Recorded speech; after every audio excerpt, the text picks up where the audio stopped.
This podcast is made possible through listener contributions to the ETV Endowment of South Carolina.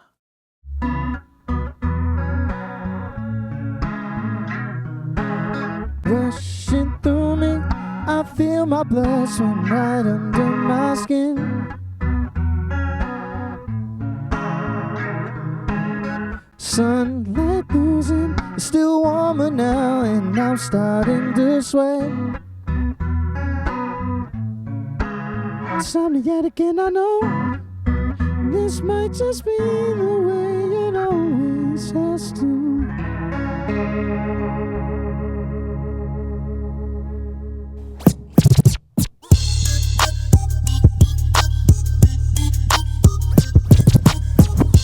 Welcome to the Audacity. I'm Courtney, here with Kennedy, and today we're exploring how culture shapes the soundtrack of our lives. From rhythms carried across oceans to the genres born right here at home, music tells stories of identity, struggle, celebration, and legacy. Throughout this episode, we'll unpack how history lives inside melody and how sound connects generations. And helping us weave those sounds together is CJTO, curating the vibe in real time. Man, we just had an amazing opening performance with my man Sway. Sway, welcome to the show. And we got another amazing guest with us today, Miss Natalie. Gullah Gullah Island is in the building. Man, how you guys doing? I'm doing great. How you Excellent. Man, that's awesome. And hey, to get this thing started, for those that might not know who you guys are, I want you guys to take a second to kind of just introduce yourself. We're going to start with you, Sway. Hey, I'm Sway. I'm a Columbia native. I've lived here all my life, and currently I'm a singer and songwriter. Okay. And I play gigs around town. I play gigs around South Carolina, and that's about all I got going on right now when it comes to that kind of And stuff. that's a lot. That's a lot, man. You out here gigging. It's a good bit. Yeah, oh yeah. Okay. You was nice on the guitar, man. Like, I appreciate it. You give lessons? No. I'm retired from teaching. You retired? Yeah, oh yeah. You old enough to retire? Probably not. Okay. But that's just what I tell people. Okay. That's fair. Let's hear from you, Miss Natalie. Can you tell us a little bit about yourself? I'm Natalie Daise. I'm a storyteller. I'm an artist. I like to consider myself a creative catalyst. A lot of folks saw me dancing with a frog in their youth.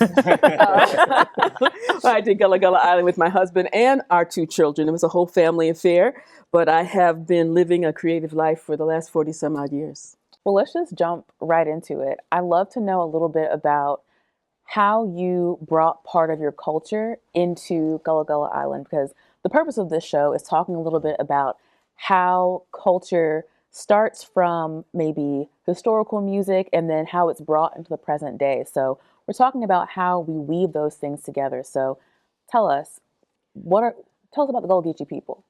The Gullah Geechee people are the descendants of West Africans brought here very specifically for cash crops, and we like to say particularly rice, which was the thing that made South Carolina wealthy.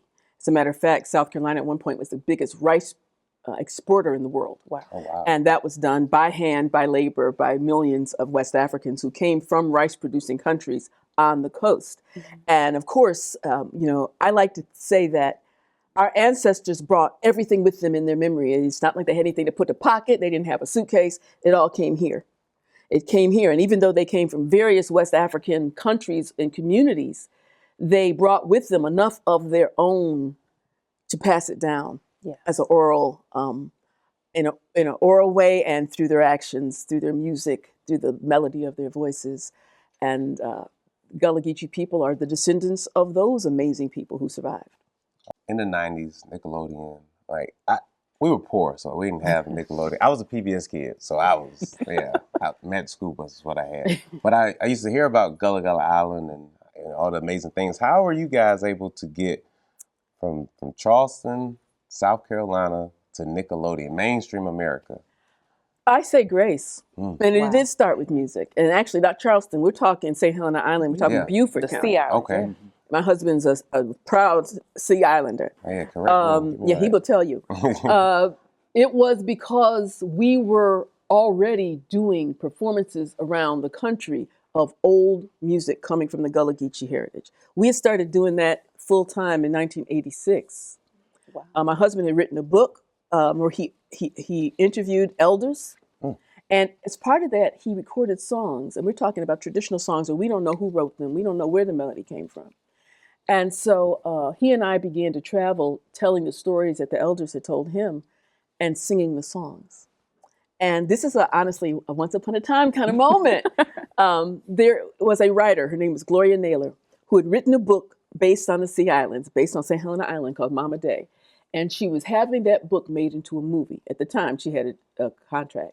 And she brought down the director and the executive producer. Now we're sitting there eating cold chicken back on the island. I am very pregnant. And we're talking about TV. And the executive producer had been trying to sell a show to Nick and hadn't gotten through with anything. And then she said, Gloria said that y'all sing. Maybe we can do a show about y'all, like a magical island. I've been trying to do one. She was from Puerto Rico. I've been trying to do a show about Puerto Rico, but maybe we can do it about this. And we were like, yeah, okay. Oh. That sounds cool. And then came No agent, no manager, Wow. no let's do TV. Yeah. And this is back in the day of cassettes, right? Mm-hmm. So we would sing songs for her. You know, we're talking traditional Gullah Geechee work songs and praise songs and celebration songs. We would sing these songs and mail the cassette in the U.S. mail to New York. And they would work with their songwriters to like update and create things. And that's how that happened. Complete grace. We were not out there knocking on doors. The door just said, Wow. It was meant for you. Yeah. The doors flew Yeah. wide open and you changed the culture and we grew up on it. we you did. know? We did. and we had no idea that that's what was happening. We had Yeah. no idea that's what was happening. So what is something that people neither. get wrong about the Gullah Geechee culture? Huh. Like, what's the misconception? They have there's a tendency to be very simplistic about, well, that means like it's limited to you eat rice, right? Which, yes. We do eat a lot of rice. We do eat a lot of rice. I buy the 20-pound bags. I'm getting a little bag of rice. That we sort of eat rice and sing slave songs and sort of that's the limit of who we are when we are everything. One thing that used to amuse my husband, I was going to say tickle us, but you know, was we would first, when we would travel, they would say, oh, y'all from St. Helena? Isn't that where Dr. Buzzard is? So they also thought we all knew how to do root. Like witchcraft. Ooh, and- mhm, Yeah. hoodoo. I didn't know All who up in Dr. there. Buzzard was. Okay. Really? I still That's don't. a we'll South talk. Carolina legend. We'll talk. Yeah. We'll update you later. Yeah. So some of it is sort of a simplistic, the idea that Gullah Geechee culture is frozen in time. That when you talk about Gullah Geechee culture, you're talking about one step out of enslavement.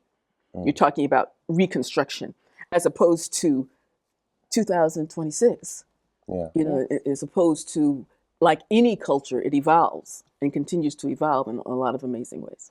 What's the lady's name from Puerto Rico? The producer's name was Maria Perez. Maria, and she said, I heard y'all sing. Is that She heard that we did, because Yeah. Gloria Naylor told her that we did. okay? And Gloria had seen us doing like old songs. We're talking, Yeah. where did this song come from? We don't know. All right. All right. It makes me think about Sway because I mean, he not only does he play the guitar, but he's a very soulful singer. And so I'm like kind of curious, like, how did you get into, or when did music kind of find you or choose you? In finding me, I didn't have a choice Okay. at all. I don't come from a family of musicians. It's actually kind of funny. In each family, there is a guitar player. I'm the one in mine. My dad's, it was actually my brother, because I used to play trumpet. Okay. I actually went to school for trumpet originally and then fell out of love with music and had a crisis for a couple of years where I kind of didn't play anything at all. Then I picked up the guitar and started singing.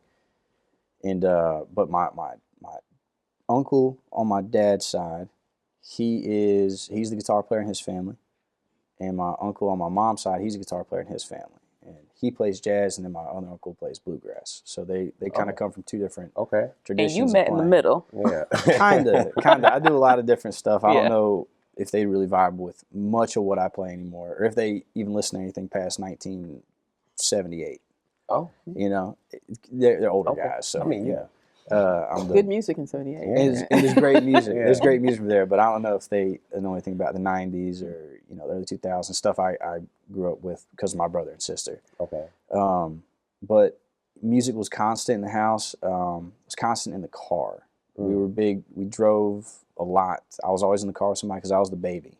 Okay. Brother and sister were a little older, so no babysitters.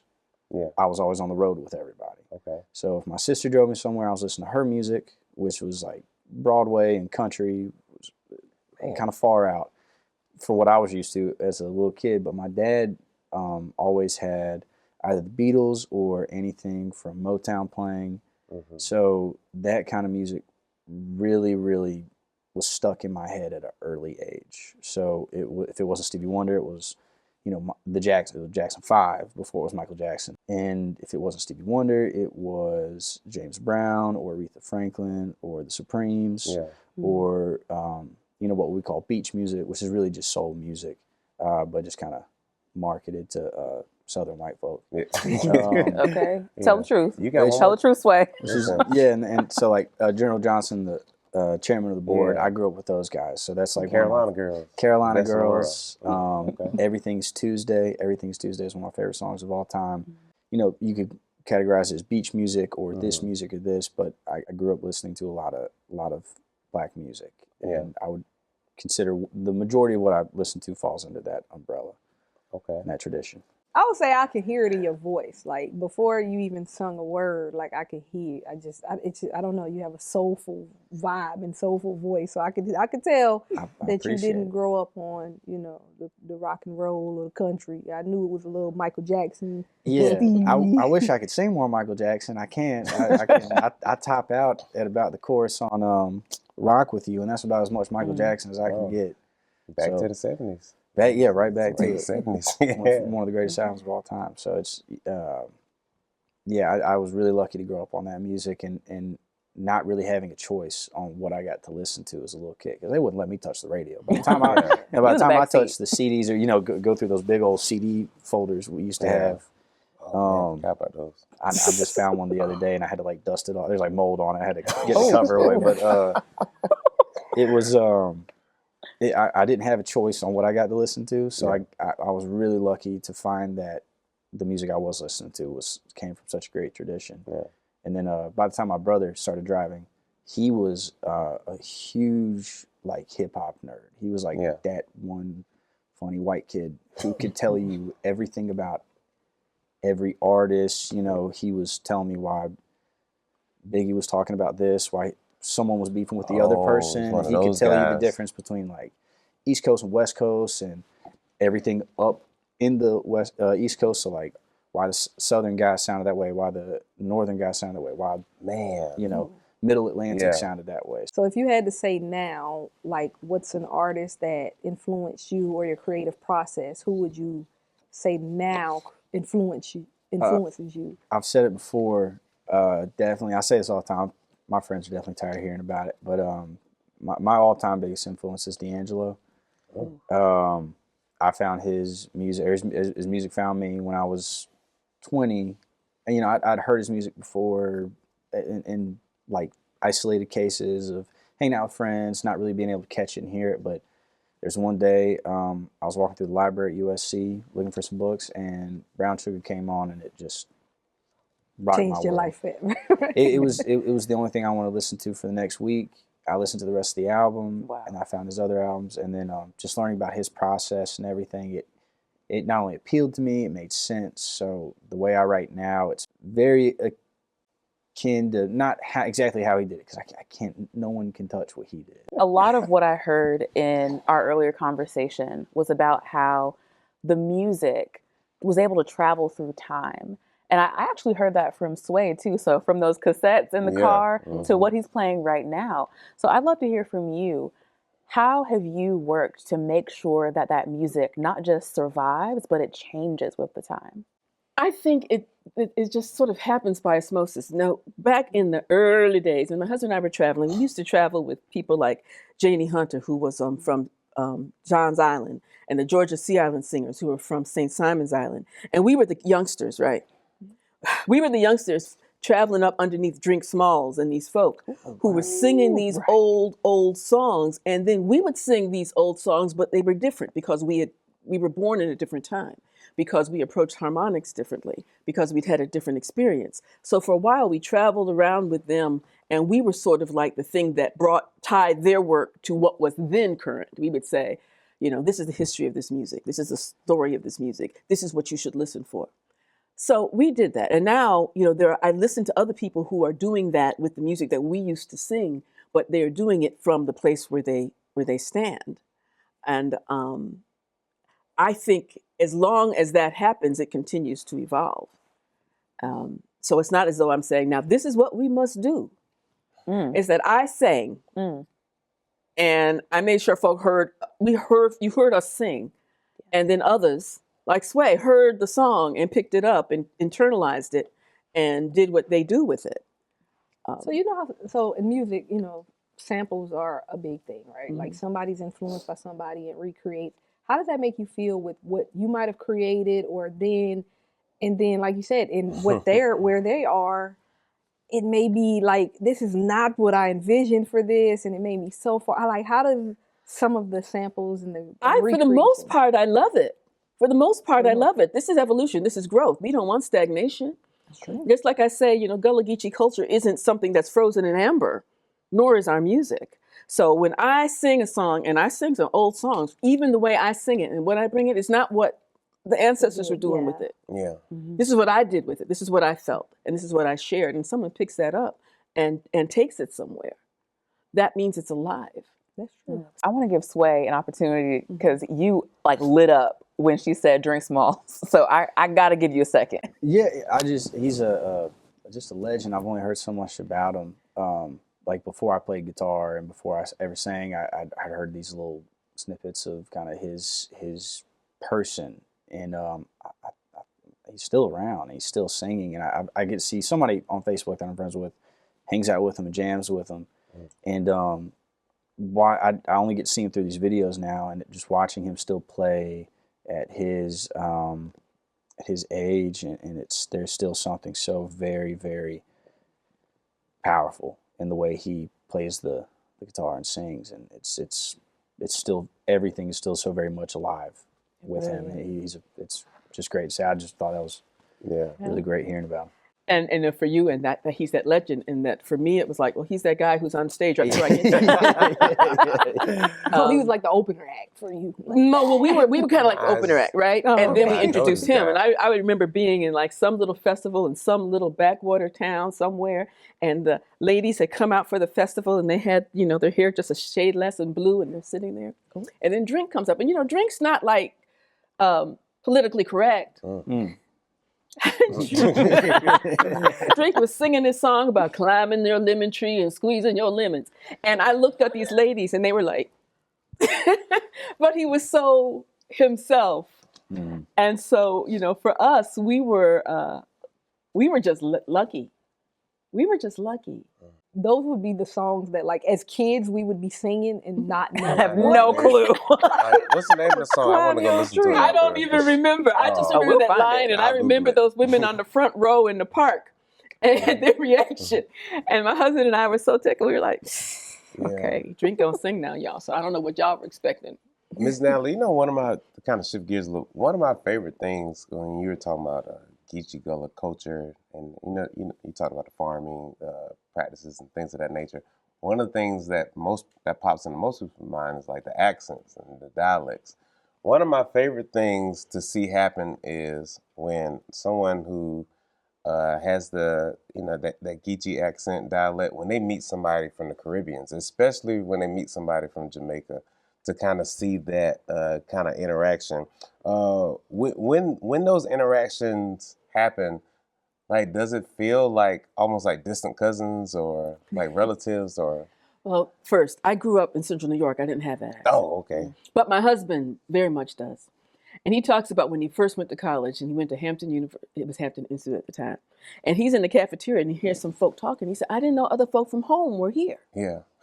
And he turned around and said, where are you from? Oh, St. Thomas, St. Vincent. He said, St. Helena. And, those were his people. Yeah. And it happens all the time. It is like homecoming. Don't let us be in a cab in New York. Yeah. And it's just like, brother, where you from? Yeah. So it's very much a sense of cousinness when through the sound, through the voice. It's very much a sense of, hey, cousin. Yeah. Yeah. I could feel that. So, like, for those that I'm a teacher, I'm a high school teacher.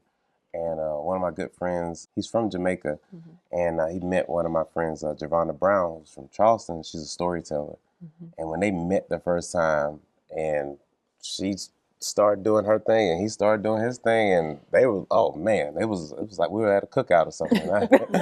Got to the point where you couldn't understand I anymore. didn't understand a word that was going on, so I was just I'm just smiling. here. Or is it a friend of ours used to say, same ship, different port. When I feel that cousin moment, I grew up in the Baptist church, and I learned that like that Geechee triple clap from a woman who grew up in the Charleston area. And so whenever I hear that, even just that like little like triple beat, I'm like, oh, I'm activated. I know exactly where it comes from.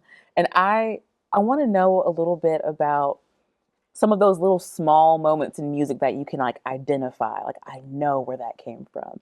Do you have that feeling at any point, Sway? Yeah, I'm lucky enough to play with a lot of really fantastic musicians. I actually just got to a little plug, if I can. Absolutely. I got to play with a good friend of mine. His name's Christian Robinson. I think I gave him the name Big Country. So I call him Big Country. He has a group called 843 Symphony, and it's a collection of musicians from the Columbia area, like myself, and then people from Florence and down to the coast of Charleston. And he's brought a lot of great musicians together to create kind of a modern symphony where we play classic soul and R&B joints, and then he'll make an instrumental arrangement that feels like it came from another planet. He's a really fantastic musician. I love the guy.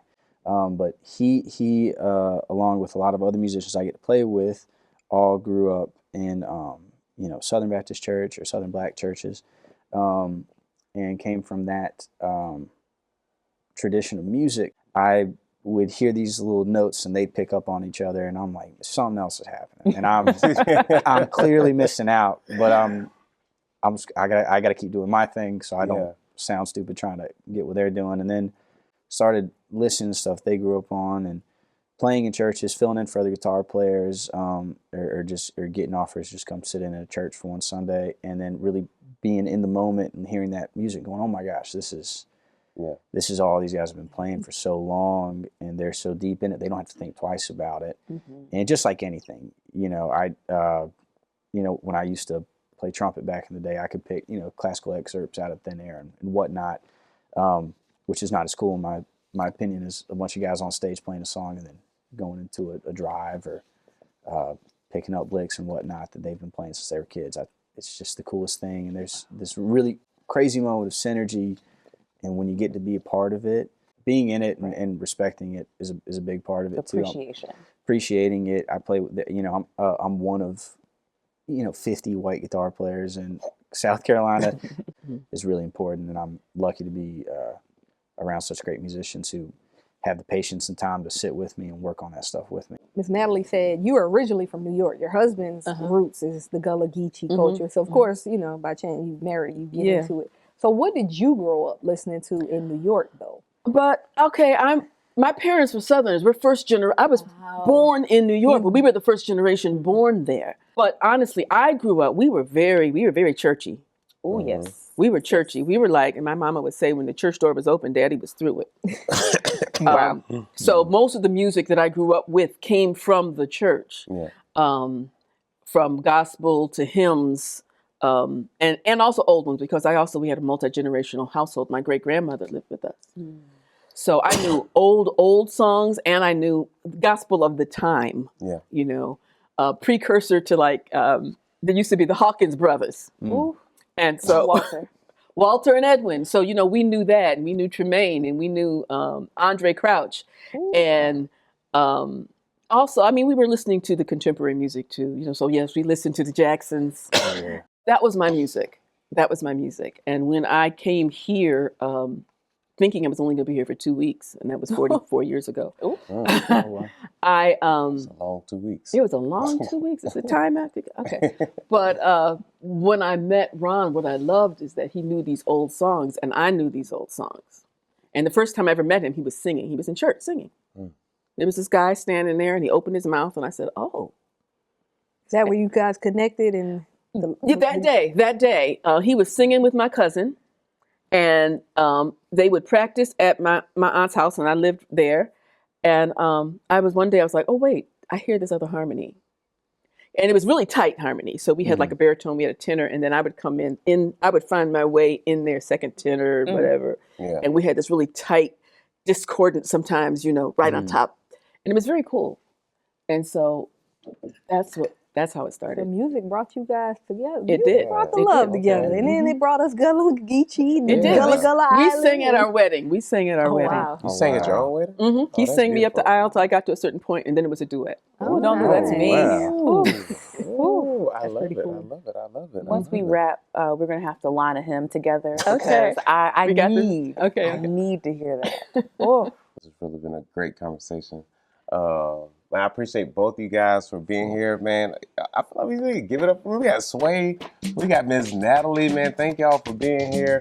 This has been awesome. And I want you guys to know that music is more than entertainment. It's heritage, it's movement, it's memory. So thank you guys once again to our guests, and thank our DJ T.O. for guiding us through the cultural layers that shape what we hear and who we are. And if you love the music featured in today's conversation, we've created a Spotify playlist inspired by this episode. So search The Audacity to keep the vibe going. I'm Kennedy, and this has been The Audacity. So keep listening, keep learning, and keep the music playing.